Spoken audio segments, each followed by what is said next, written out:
I'm in the mood for a switch up. I hit the function, hit the rose till I hiccup. I hit the stage and leave with money that's a stick up. Welcome to Altitude Adjustment. My name is Mario Vitanzi. With me today is the Patrick Chiotti, arguably the only Italian that is more ruggedly handsome and in better shape than I am. And Patrick, I want you to know that this is not the greatest pod in the world. No, this is just a tribute.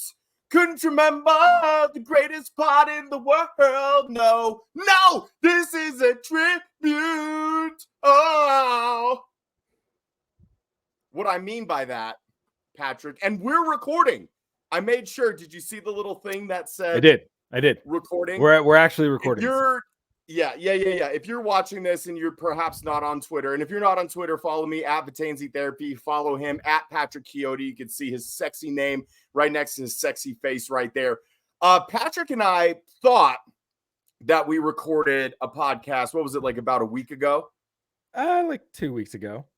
And it was really, God, it was good. It was really freaking good. And I know that there's no proof. And that Pat, you and I and your cat were the only ones that heard it. So for those of you that are not on Twitter and don't know that I am an idiot when it comes to IT. I'm an idiot with a lot of things, Pat. But most of all, IT. I hit the record button on this fun little thing, this app that I have. I didn't realize that I had to push it a second time. So Pat and I had a really, really, really good one-on-one conversation for about 45 minutes. But that's all been fixed. The monsoon of technical difficulties has passed. So before we do the tribute to the greatest pod in the world, Pat, go ahead and plug all of your stuff because you're doing so many amazing things. I mean, I know I said it already, but my God, you're handsome. Look at you. You're dumb as a box of rocks, but God, you are good looking. It's not as good ridiculous as you, how good looking you are. The shape of your face, you know, the symmetry, your beard looks incredible. God, sorry, I'm rambling. Plug your shit. No, you can follow me on Twitter at Patrick Chiotti. Make sure that you said that already. Subscribe. Yes, I know. Make sure that you subscribe to the Let's Ride with Chris Harris show on the Believe Network, whatever podcast platform you're listening to us on. You do a show, a podcast with Chris, the Chris Harris Jr.? Like the Broncos, Chris Harris Jr.? Chris Strap Harris Jr., Kansas alumni, that guy. Undrafted. Yes, I'm that guy. I'm that guy. You're not that guy. You're the guy. I'm not that guy. I'm the guy. I'm the guy that does the show with Chris Harris Jr. We have a YouTube channel where we've got clips. We've got our interviews with some of our guests. We've got full show episodes. We generally try to make it around 25, 30 minutes. Easy listen. We drop a lot of great knowledge, great insight. Chris has some amazing stories that he shares, and our interviews are awesome. We've got some great interviews coming up. DeMarcus Ware is going to be joining the show in 2 weeks, and I am ecstatic. We just had an interview with TJ Ward. DeMarcus Ware to you. That's Hall of Famer DeMarcus Ware. We've interviewed people from Terrell Davis to Tatum Bell to David Bruton. We've got DeMarcus Ware coming on. There was another guest who might have to reschedule now because of some things, but that's okay. We'll probably still get him back. And I do apologize for my behavior there, and I promise that. I know. That was Mario Vitanzi. But we're doing a lot of great things. I'm a scamp, man. I'm a rapscallion. You're a rapscallion. But man, like, go listen to the show because there's a lot of things, you know, that we've said in the show. And if you're a fan of Denver media and you listen to some of these other radio programs that are out there with the so-called experts, the only one that I would really plug is Ryan Edwards and the KOA boys. Because they do amazing work. But if you listen to all these other guys, it's all, you know, fear mongering and just throwing out random BS. And what Chris and I try to do is we try to give it from that player aspect. You know, I try to keep it as fair as a fan, but I'm such a coach and such an analytical guy when it comes to football that, like, I try to be fair, but I also, I'm critical when it matters and when it's needed, and I'm positive when it matters and when it's needed. And Chris just provides that NFL player insight that you're not going to find anywhere else. So let's ride on the Believe Network, whatever podcast platform you're listening on. Make sure that you subscribe and listen up, because we're dropping the truth week after week after week. A lot of the things that we have said, you can hear it on the show before the game even happens. Then you can listen back and you can be like, oh, wow, they told me this was going to happen. I should listen more. This is fantastic, but I would like to remind you that this is my show, Patrick. Our show. That wasn't a plug. That was 7 plugs, but it's okay. I love you. You're handsome. Let's get right to it. I want to take you back in time, Pat. Hop in the DeLorean with me, if you will. Yeah. And let's go back to around mid-October. Okay. Let's go back to around the time that the Broncos were 1-5.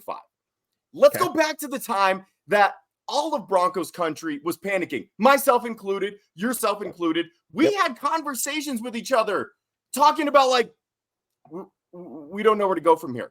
We didn't know what to think of what's happening. We were at a complete loss because year after year after year, Pat, we are the kind of people that talk ourselves into this team being a contender. Are you good? Yeah, I'm fine. I was choking on some protein. Yeah.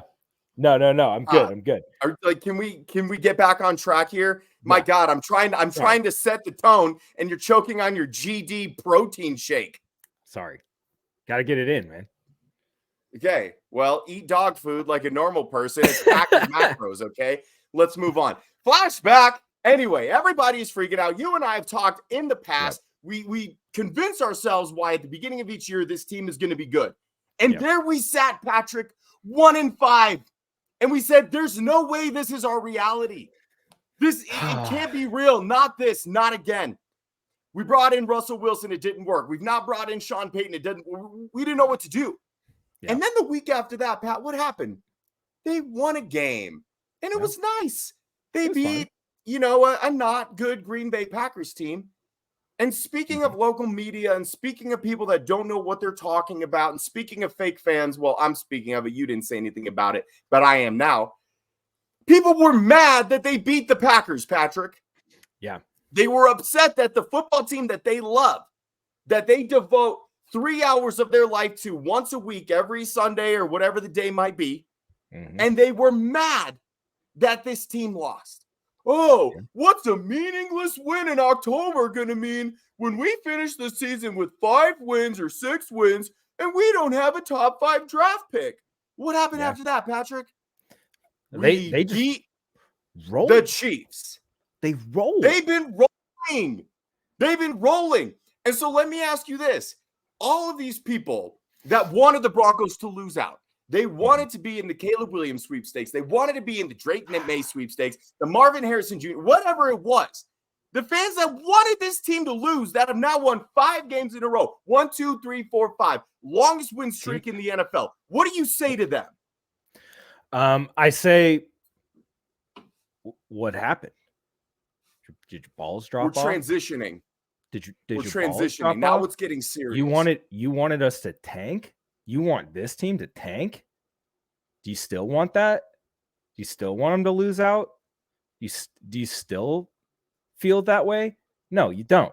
Because all of a sudden, you've won 5 games in a row. You're knocking on the doors of the playoffs. The rest of the league is crumbling. The rest of the league is crumbling. The contenders that they had pegged to be in the Super Bowl, the Chiefs, the Bills, the Niners, beat them. These teams that are the top playoff guys the last 4 or 5 years, they're crumbling. And the Broncos beat them and added to that crumbling. And now all of a sudden they're creeping their way back up. Chris and I were talking in our latest episode. It's going to come out today. We were talking about, the Broncos aren't playing flashy football, but you don't have to play flashy football to win football games. They're playing playoff football right now. And what does that mean? What does playoff football mean? Playoff football looks like running the ball consistently, controlling the clock, creating turnovers on defense, and finishing in the red zone. That's what playoff football looks like. They're playing that here in week 13. The last 5 weeks, they've been playing playoff football. You go, the Green Bay game, yeah, it was a close game. Sure, it was a close game, but they pulled it out. The Chiefs game, that's the team. That was 16 games, homie. 16 games you've lost. Left no doubt. And without a doubt, beat them senseless. The Bills, everyone said, it's fluke win. Fluke win against the Chiefs. They're going to get dominated. The Bills are coming off. They were due.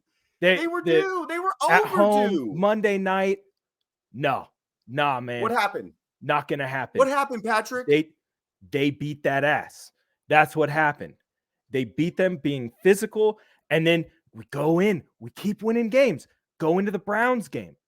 Oh, the Browns defense, top defense in the league. Same thing with Minnesota. Oh, this defense is they're too good. I said it too. It's a scary defense. Both of these teams, really scary good defenses. Quarterback situation, meh. Scary defense though, and offense is the biggest problem. What do? They I don't know what Zach Streif is putting in the milkshakes. I don't know what Sean Payton is saying post games or pre-game, but he's saying something to get these dudes fired up because they're playing a physical brand of football. What's those the boys nickname? Are not choking on their protein shakes, Patrick. What's the new nickname for the Denver Broncos, Mario? Wow. I believe it's called. Oh, I'm sorry, Alexis. Nobody freaking asked you anything. I believe the term, Patrick, is Dirty Denver. Matter of fact, if you want to purchase a Dirty Denver shirt that says your team is just soft on the back, go ahead and go to my store. We'll put a link under this video. They're gorgeous. I'm going to post them on my Twitter. Anyway, yeah, Dirty Denver. But why are we being considered dirty, Pat? Is it because we've been bullied for 8 years and now we are the bullies and people don't like it? People don't like hard-fought football? They don't like aggressive football? No. This is crazy. And it's the Broncos, man. They're not supposed to play like this, right? Did you see the clip of that Browns fan who was streaming the game? And when DTR got smacked by Baron Browning, he gets up and he yells, "Oh, that should be a late for a hard hit. That should be a flag for a hard hit, buddy. A hard hit, buddy. You're watching football. You are watching the sport of football. Now, you and I, Mario, we grew up. That boy needs to go watch curling, dog. We grew up on a certain highlight tape, okay, called NFL's Biggest Hits, right? Everybody had that VHS. We all know what the video is, right? That's football. That is what football is. There have been some hits. Sure, you could say also the Kareem CTE, Jackson, but that's a different discussion. You could say the Kareem Jackson hit on Logan Thomas was a bad hit.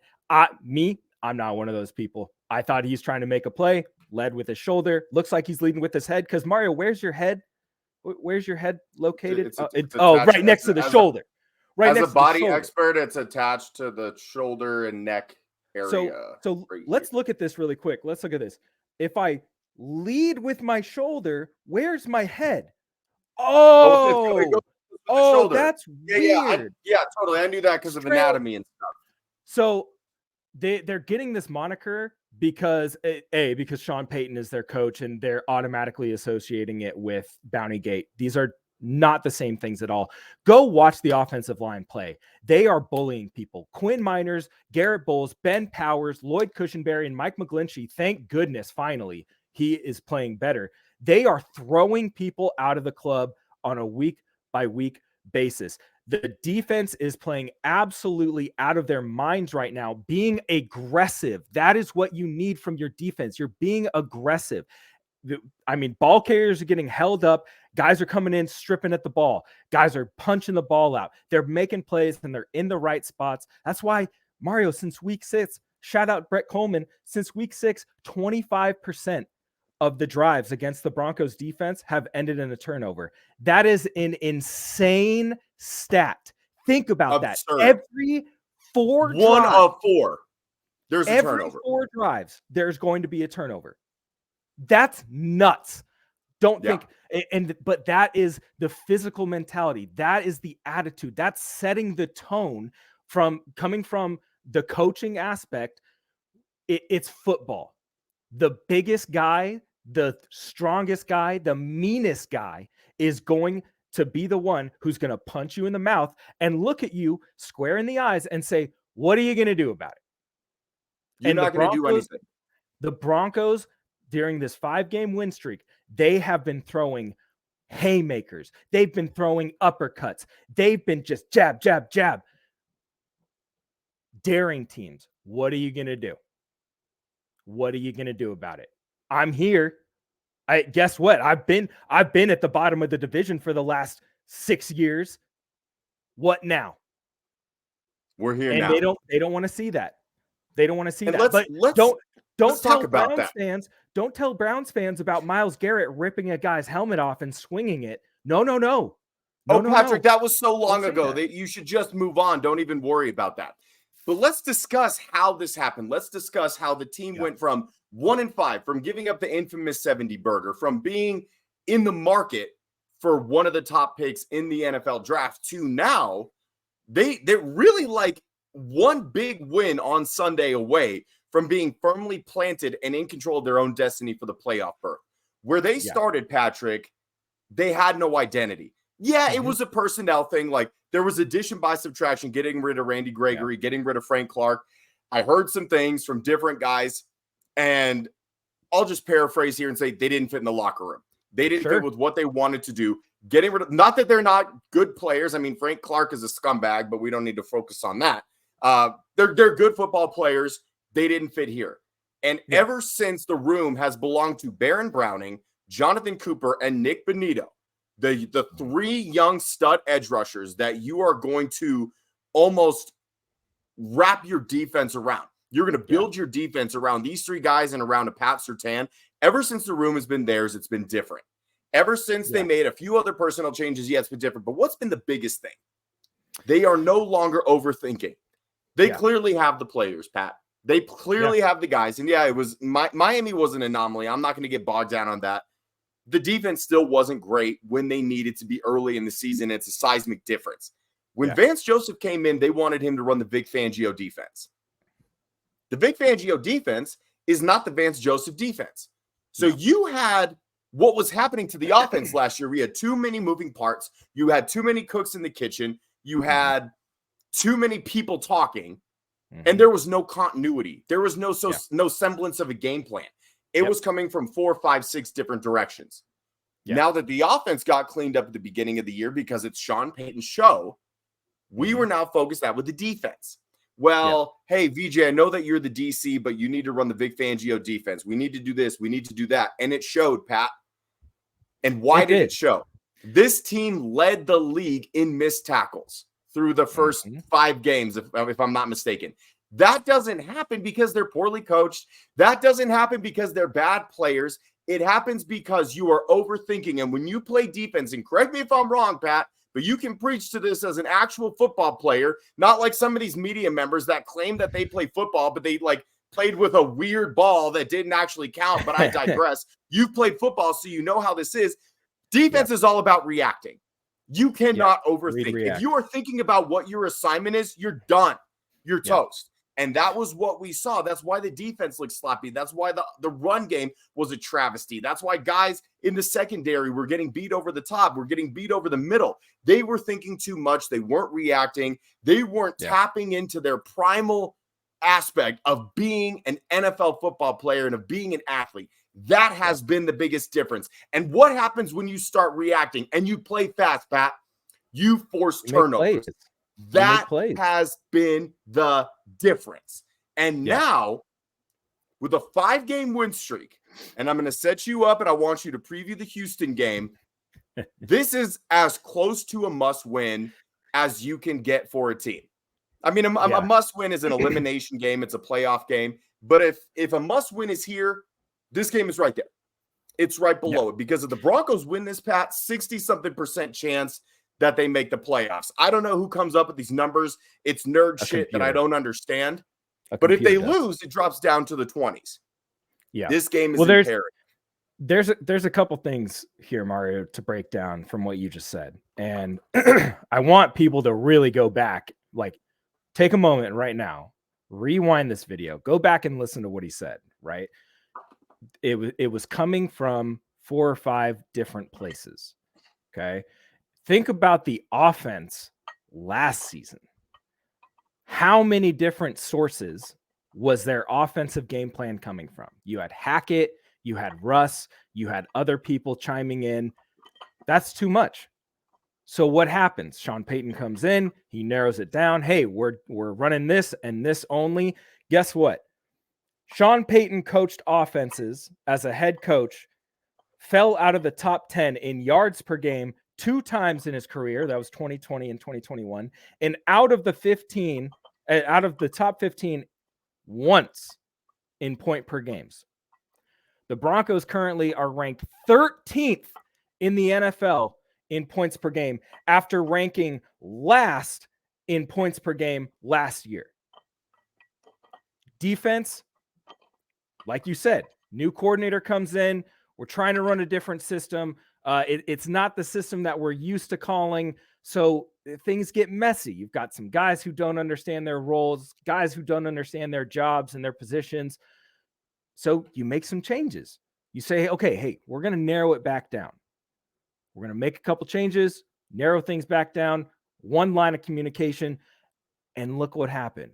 We're having success, right? Still ranked, near the bottom of the league. We're going to be ranked near the bottom of the league in rushing and passing yards and stuff like that because of the Miami game, because of the Washington game. Those are, those things are going to haunt us for the whole season, and it's going to look bad at the end of the season. They threw off the mean and the median. Yeah, exactly. But this stretch of games, these last 5-6 games, they have been playing fantastic. Even that first game against Kansas City, the defense was playing great. The offense just couldn't close it out. And that was part of the issue. So they fixed it. They got it rolling. They changed things up. We just narrow things back down. Chris Harris told me that that Vance Joseph came from the Wade Phillips coaching tree. His defense is very similar to the defense that Wade Phillips ran. And a lot of Broncos fans wanted Wade Phillips to come back as the DC this year. Well, guess what? You've got the disciple. You've got Wade Phillips defense 2.0 there. Yeah, exactly. And it's still evolving. Jaquan McMillan still hasn't even reached the peak of what he could do in this defensive scheme. Fabian Moreau is a guy who was on the Texans training camp team last year, didn't even make the team, ended up playing in New York. He was a castaway, Pat. He was a castaway. And now he's allowing a 57.9 passer rating when thrown to him. He's playing absolutely lights out. PJ Locke has been great. Kareem Jackson, when he's available, he's been great. Justin Simmons is playing this year. Justin Simmons has been playing at an all-pro level as well. It's time Justin Simmons is playing like the best free safety in all of football, and honestly, he is Pat, the best I don't safety think in that the it's league. remotely close. He is the best safety in the league, and it's time for him to and anybody that doesn't see that, they simply don't know ball. I'm tired of it. I'm tired of people not recognizing these valuable players that we have. Is Alex Singleton and Josie Jewell the best linebackers in the league? No, they're not. But they're good enough to do what is needed to be done in this defensive scheme. Going into the Texans game, though, see how I pivot? This is a Texans team that has recorded over 350 yards of offense in their last 4 games. They're 3-1 during that span. They also have committed 7 turnovers during that span. Big thing to know. CJ Stroud is getting a little erratic with his throws. He's ranked 27th in on-target passing percentage, but the Houston defense has allowed 300 plus yards in their last 4 games, but only 100 plus rushing yards one time. So what do the Broncos need to do this weekend against Houston? Run the damn ball. Run the ball, yes, but open up the passing game. This is an opportunity for the Broncos to really open up the air. They're going to be crashing down on the run. They're a pretty good ranked run defense. They're actually not bad. D'Amico Ryans does a very good job with his run fits, but where they lack is in the secondary. You've got the weapons. You've got Russ. He's playing extremely well right now. Let's open it up a little. Yeah, give Javonte his 20 carries. That's how you're going to win the game. Control the clock. Yeah, absolutely. But you're going to have to open up the passing game. On the defensive side of the ball, you've got to be able to create pressure. Keep doing what you're doing as far as Baron Browning and Nick Bonito and Jonathan Cooper. They're doing a fantastic job. Zach Allen as well. He's been playing like a monster, a man on a mission, if you will, for this 5-game stretch. DJ Jones is starting to get into his groove as well. This is a lot of fun. This defense is a lot of fun to watch, and this is a true test. CJ Stroud, if you give him time in the pocket and you allow him to operate, he's going to carve you apart, Mario. We saw it during the draft process. He's a dude that can tear apart very good defenses, and he will. But what you have to do is you have to keep him in the pocket. You've got to squeeze it down, and you have to be able to get in his face, because if you don't, he's gonna find the matchup that he likes, and he's going to exploit it, and he's gonna make you look silly. If the Broncos defense wants to win this week, you have to hold the Houston offense to less 250 or less. That's your target. Is that 250 or passing? less? No, that's total yards. 250 or less. Gotta hold 250 total yards. You have to. You have to. Because how often does that happen? Not often, but it's happened. Carolina damn near did it. Right? Carolina beat this team. Exactly. That's what I'm saying. So if you want, and how did they do that? They do it by creating pressure. Brian Burns is a dog.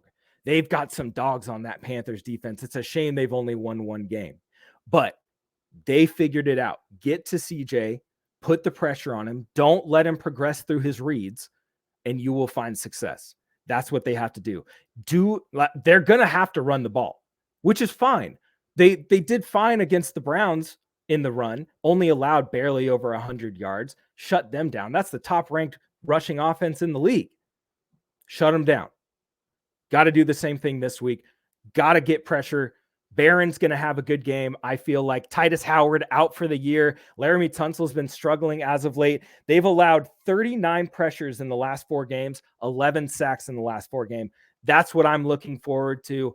I hope that we get to see 2 or 3 Barron sack dances this game. I'm glad that you brought that up about Cleveland, Pat, because I wanted to extrapolate on it, and I spoke to some of the defensive players this week. And I asked them, because I was genuinely curious, and I'm sure you were curious about this too. Why was Cleveland trying to throw the ball as much as they were with DTR? I mean, as a fan, you kind of figured that the Browns are going to come in. They're a good running team. I mean, I know they lost Nick Chubb, but the guys that they have, they've been getting the job done. They have a very good offensive line. So what gives? Like, why are we allowing a late-round rookie quarterback to throw the ball all over the field? The Broncos' game plan on defense was to sell out and stop the run. It was 100% to make DTR beat them through the air. Yeah. And so the reason that the Cleveland Browns went away from their game plan is because the Broncos executed their game plan so perfectly. Yeah. This is the biggest difference, Pat. It's got to be the opposite. This is not something that a team, exactly. This is not something that this Broncos team would have done from 2016 to 2022. What's setting this team apart is honestly, the 4 of the last 5 games that they've played, Pat, if this is a team from 2016 through 2022, it's a loss. Yeah. Because those teams did not know how to win games. That's where the factor of Sean Payton comes in, because he's the ultimate X factor. He takes teams that are on the cusp, that they're so close. And we knew that this Broncos team was. And when you have those games that you're used to losing and you just don't know how to win, and those turn into wins. And that is why they're on a 5-game win streak. That's why they went into Buffalo and won. That's why they were able to beat the Packers. That's why they were able to beat the Vikings. So now, the best part about this win streak, Pat, they're winning in different ways. They mollywopped the Chiefs. Defense looked awesome. Offense looked awesome. Special teams was perfect. That was as good a game as you play. And if they can play that way, Pat, against anybody, they can beat anybody. And I say that because the Chiefs can beat anybody, And the Broncos boat raced that team. Yeah. And then what happened the following week? It was a game that they absolutely were not supposed to win, right? The Buffalo Bills are Super Bowl contenders. The Buffalo Bills don't lose in Buffalo, least of all in a primetime game. Well, they did. And the Broncos, by hook or by crook, found a way to win that game. Then the following week against Minnesota, offense was stagnant the entire game. It felt like the last several years, Pat. The defense was keeping them in the game. The offense wasn't doing their job. But then something changed. When the offense needed to make a play, they did. And from 2016 to 2022, we never saw that. We never saw or seldom saw a complete game, least of all against a good team where the offense and the defense and the special teams, all three did their job. And then against Cleveland, you had a game that you absolutely boat raced them again. So it's not just that this team is winning, Pat. It's that they're winning in every different kind of conceivable way. Do you need a good special teams game? Boom. Will Lutz kicks 5 field goals. Do you need a good rushing game? Boom. Javonte Williams, Samaje Perine put you on their back. Do you need Russ to make plays? Boom. 4 game-winning drives this year. Do you need a good defense? Boom. No team has more turnovers than the Broncos over the last 5 games. No matter what it takes for this team to get the dub, that is what is happening, and that is what they are accomplishing. But I got to say this, and I'll pot you up. I am still waiting for the other shoe to drop, and I hope it never does, because this is a fun ride. But, Pat, I've been so disillusioned by the last 8 years.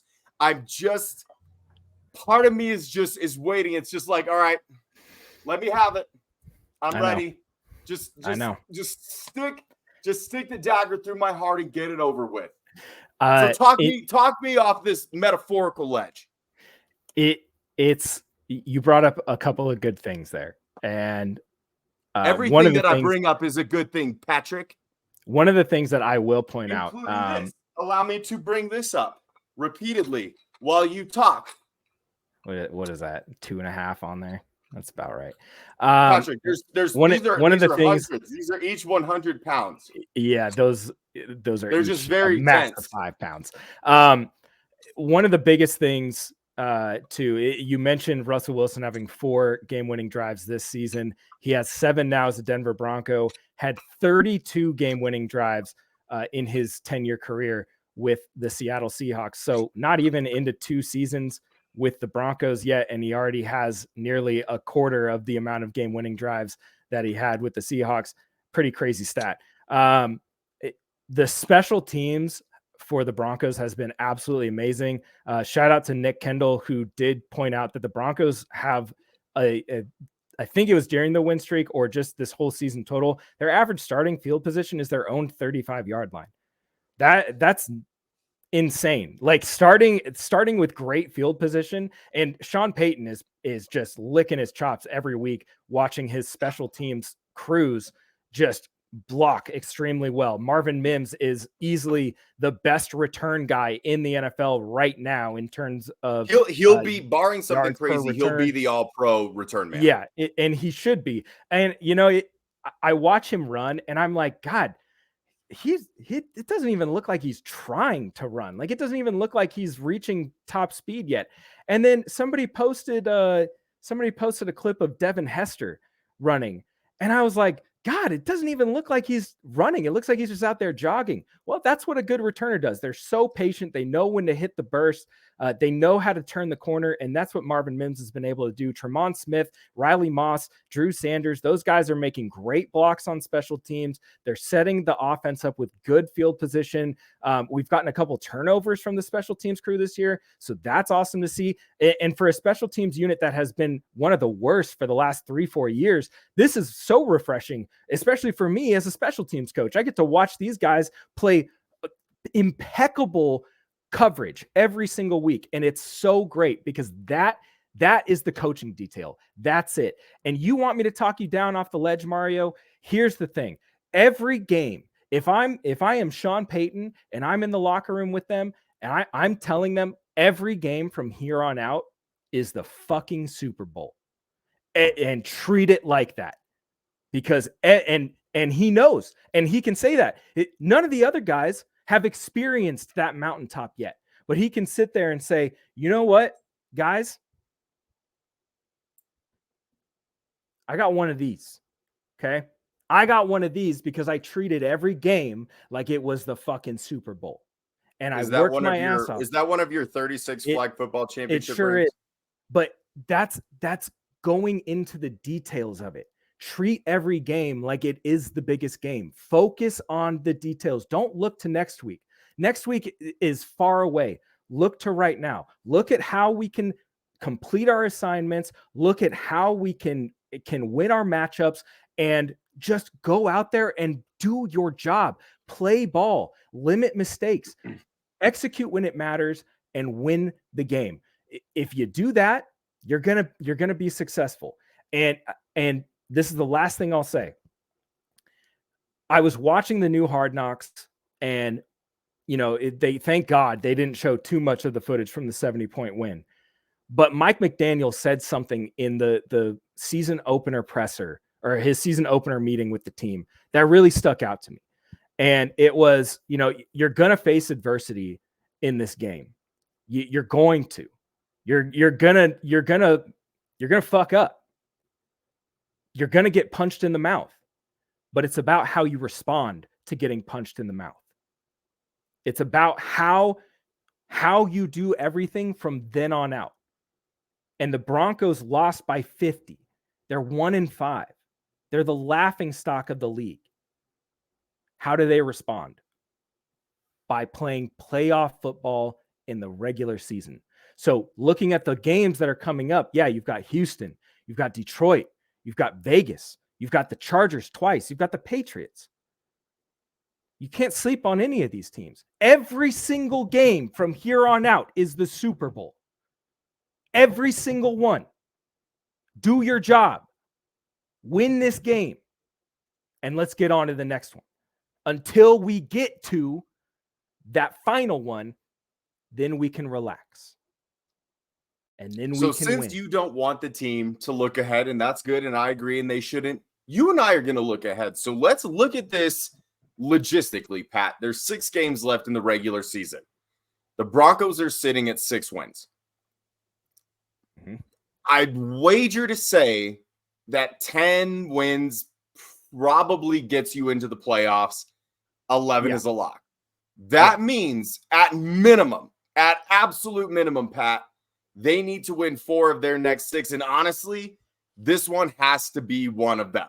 Yeah. They have to beat the Texans. Like I was saying earlier, this isn't a must-win game because it's not an elimination game, but it is as close to a must-win game that you can get. Yeah, and that's what they need to do. This is a gauntlet, okay? These next 3 weeks are really going to give us... It doesn't seem like we look at the schedule and we're like, oh, Houston, Detroit, the Chargers twice, the Patriots. No, every game is an elimination. Every single game. Well, and here's the thing, Pat. Who would have thought at this juncture right now, like if you had talked to Mario back in August, and you told that Mario, hey, August Mario, with your clean cut, shaven face and your smaller biceps than you have now. Yes, thank you. What's up? It's the pump, man. Don't worry about it. Yeah. Anyway, past Mario, did you know that when the Broncos play the Texans this year, that is going to be the biggest, most important game that the Broncos will have played since the Super Bowl? And I'd be like, nah, dog. Nah, you're crazy. I don't know who you are, but you're freaking me out. Leave me alone. That's how that exchange would have gone. But here we sit, Pat. This is a must win. And then next week we look ahead. The Chargers have not had the success that we all expected them to have. Heard that before. And then we have the Lions the following week. The Chargers are still a division team. And even though it is a game that you should win, it is not a game that you can take lightly because division wins are the most important kind of wins in the NFL. They count for 2. You got to win them. The remaining division games, the Chargers twice and the Raiders, they also have to win those games. Yeah. They have to. Because if it comes down to a tiebreaker, they look at division records, you have to have a good division record. So you're going from Houston, who is a very young, very good, very hungry team, on the road with easily the rookie of the year. And, honestly, a guy that'll be top 10 in MVP voting, because really the award is best quarterback. And it's not actually MVP, but I digress. Then you go to the Chargers again, division game. That's still a good team. Khalil Mack was the AFC defensive player of the month. Like, they've got pieces. They just haven't put it all together. And then you go to Detroit. And like, trust me when I tell you, if you were listening, and Pat, you can attest to this, because again, you're an actual football player, not a mamby-pamby dude who pretends like he was a real football player, okay? Yeah. Going on the road for 3 straight weeks sucks. It's exhausting. It's tiring. You're away from your home, your bed, your family consistently.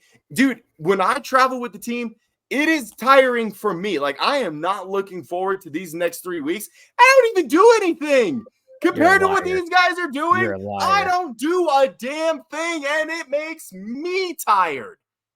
So this is a gauntlet that they have to come out on top. They have to win 2 of the next 3.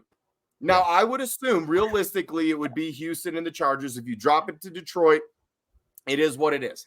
I'm not going to go out on a limb and say that they're going to win out. I hope so. That would be incredible, and I'm certainly rooting for it. And I think it is inside the realm of possibility if they continue to play football the way that they are. But realistically, of these 6 remaining games, they have to win 4. At the very least. And if you win 5, you're in. Bottom line. And it goes back to exactly what you said. This team needs to play the way that they know they can, the way that they have been, and everything will take care of itself. The team that we have seen the last 5 weeks is a playoff team, period. Yeah. And they're playing playoff football. I think realistically, these next 6 games, we always seem to split with the Chargers. It's just kind of the way that it is, but this could be a different year. We always seem to get beaten twice by the Chiefs. So and it's a year for broken streaks. It's a year where we're breaking the norm, right? And here's what I see happening, right? I think I want to say we beat Houston. I want to say we do. I want to say the defense has a great game. I think they go to play the Chargers. I think they beat the Chargers the first game. Staley gets fired. Okay. Staley gets fired after that game. And then I think after that is Detroit. Detroit's defense has been very suspect these last couple games. Losing that game to Green Bay on Thanksgiving was rough. And they're like bottom in the league in pressures. Their secondary looks like a tertiary. That is a smart joke. Please continue. And then Jared Goff is not going to be, he's not the mobile guy that they've had to face from, their other opponents this season. So if you can create that pressure, the Lions offensive line is very good, but if you can create that pressure on Goff, you're likely going to win that game. And then, you've got New England that's just in shambles. I think that's a good win, but that's a trap game for me. It really is. It's a trap game. And then you have the Chargers again. I think that's the one. That's the one that the Chargers are going to take, is that second one, because Staley will be gone. They'll have a new coach. And then, this is all speculation, but this is the way that I would love to see it. They beat them. They fire Staley. They play him, 2 weeks later. And then they lose to him in a very close game that's decided by, 3 points or less. And then they beat the brakes off the Raiders because they're angry about week 1. That's the way that I see it. So you finish 5-1, you finish 11-6. I think that that would be the ideal scenario. But yeah, you have to win 4 games, man. This is the most important stretch of the season. Bare minimum. And who would have thought? Who would have thought that we would be sitting here just a few weeks after saying, is it going to be May or Williams? And now we're saying, well, maybe we'll get a cornerback in the late first, or maybe we'll even be a deep playoff team. Who knows? But it's just crazy to think. Who's going to be there? Who's going to be there for the 32nd pick, Pat? I know you're Mr. Draft guy. Who are we taking with the 32nd pick? Man, Tavondre Sweat at 32 is a little rich, but depending on how he tests, there's some good corners in this class. There's a couple of good edge rushers, but this is a great receiver class too, Patrick. If we're at 32, Troy Franklin. Troy Franklin I thought you were. I thought you were gonna say Bo Nix, and I was gonna reach through this computer and strangle the life out of you. I think Bo Franklin, I'm fine with. Bo has shut me up this year. He's playing really good football, and it's good to see. Pat. He's playing with a bunch of children. Of course. Well, you know what? The way that the NIL stuff is working out right now, every quarterback's going to be like 28 coming into the same age. Okay. If you threw me in Oregon, I could probably put up some stats. Troy Franklin would absolutely be my pick, especially if they're going to look at moving Judy. Tim Patrick's still coming back from injury. Cortland Sutton, who knows what's going to happen there? I would imagine they re-sign him, but that has to be the guy. Like, if you're going late into the first, you get a guy like Troy Franklin who's got size, speed, can run all the routes. Somebody said that he's the better version of Jalen Hyatt, who I know you absolutely loved. But he is that dude. Like, he's just so fun to watch. Should have been a Biletnikoff award finalist. Got absolutely robbed there, but that would probably hard to be argue my pick. with the guys that they had, though, Patrick. What do you mean? What do you mean? I mean, the Biletnikoff finalists, it's kind of hard to argue with. I mean, Rome Odunze, he's great. Obviously, Marvin Harrison's great.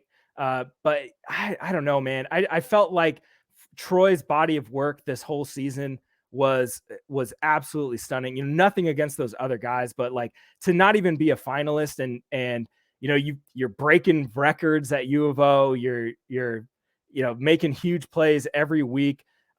It seemed like it was like, media buy, but it doesn't matter. Troy Franklin, if we're at 32, Troy Franklin is my pick. Got to add another dynamic wide receiver. I feel like he would be great in this offense with Sean Payton. You have Court as your big guy. You've got Franklin as your bigger, fast guy. Like, that's awesome. It'd be so cool to see. Who knows what's going to happen with Judy, but yeah, man, that's who I'd be going with. One last thing, Pat, before we get out of here. And we weren't able to replicate the greatest pod in the world. But about to go shirtless here in 2 seconds. We came close, okay? And the peculiar thing is this, my friends. The pod that we did on that fateful day, it didn't actually sound anything like this pod. This is just a tribute, and you've got to believe me. And I wish you were there. Just a matter of opinion. What's happening?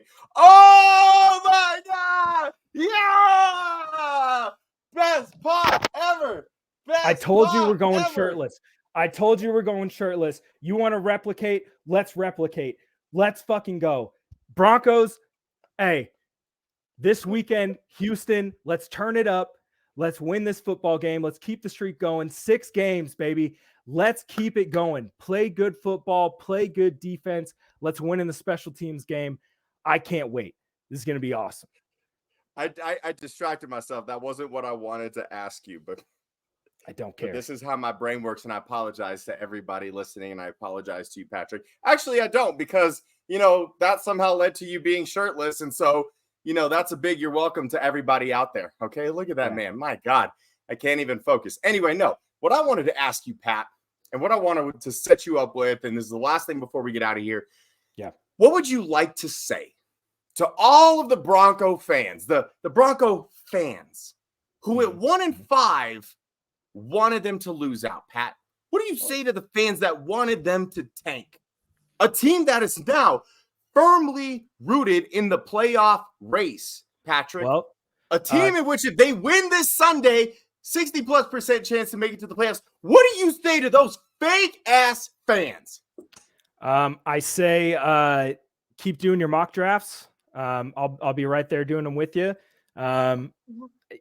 but don't be on Twitter talking about how you knew this team was going to be winning and you knew this team was going to be this. Nobody saw this coming. This was absolutely insane. This is probably one of the greatest stretches of football that we've ever seen. And yeah, man, like hey, be a fan in the toughest times, be a fan in the best of times.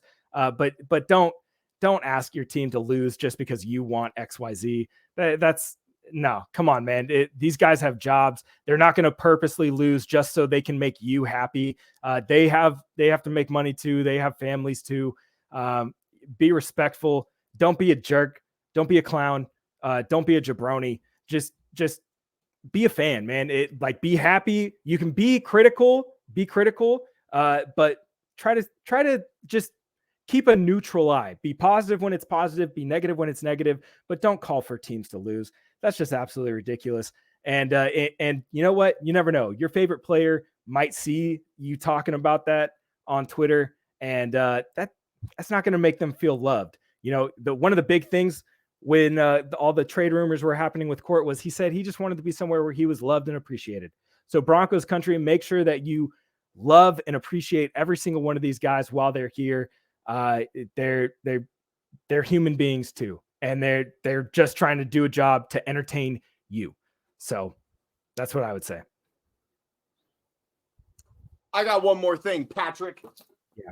Oh my God, I ripped my shirt. Oh, look, you're going to make me say, let's ride. That's great. This is gold content. Let's ride. I can't hear you. My AirPod fell out. My name's Mario Vitanzi. That's Patrick Chiotti. We love you all so much. Go follow us on Twitter at Vitanzi Therapy, at Patrick Chiotti. We love you. Go Broncos. Goodbye. Eat your vitamins.